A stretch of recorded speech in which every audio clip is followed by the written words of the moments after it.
Bismillahirrahmanirrahim.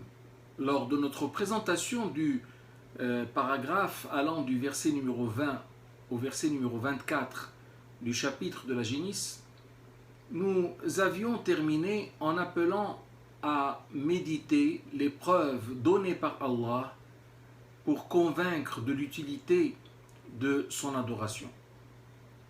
Quels sont les arguments fournis? Ils sont en réalité en nombre de 8.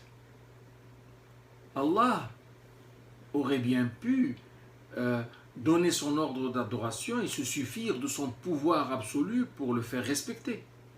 Mais tel n'a pas été le cas.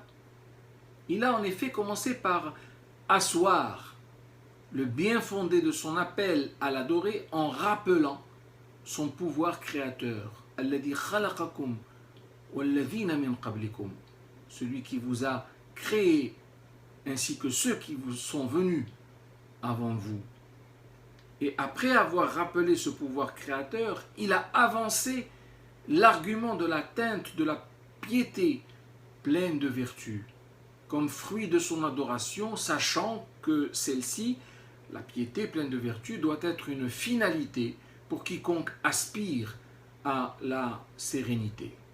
Et comme si ces deux raisons ne suffisaient pas, il est allé plus loin, subhanahu wa ta'ala, dans le raisonnement, en rappelant que c'est lui qui, après avoir créé, n'a pas livré ses créatures à elles-mêmes, mais a tout fait pour leur permettre de vivre dignement. De quoi réellement convaincre les plus récalcitrants? الذي جعل لكم الأرض فراشا والسماء بناء وأنزل من السماء ماء فأخرج به من الثمرات رزقا لكم فلا تجعلوا لله أندادا وأنتم تعلمون. Et malgré cela, malgré tous ces arguments supplémentaires, il n'a pas, subhanahu wa ta'ala, encore une fois, il n'a pas exclu qu'il persiste des récalcitrants, leur accordant même le droit de ne pas être encore séduits par le raisonnement, en lançant 3 défis à même de faire se remettre en question les plus obstinés. Et c'est là, à notre sens, le top de la tolérance. Mais encore faut-il que nous acceptions de la voir comme telle. Encore faut-il que nous puissions y trouver leçon.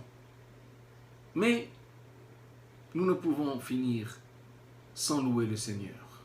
Qu'Allah soit loué pour sa tolérance, qu'Allah soit loué pour sa munificence et qu'Allah nous a créés. Amen.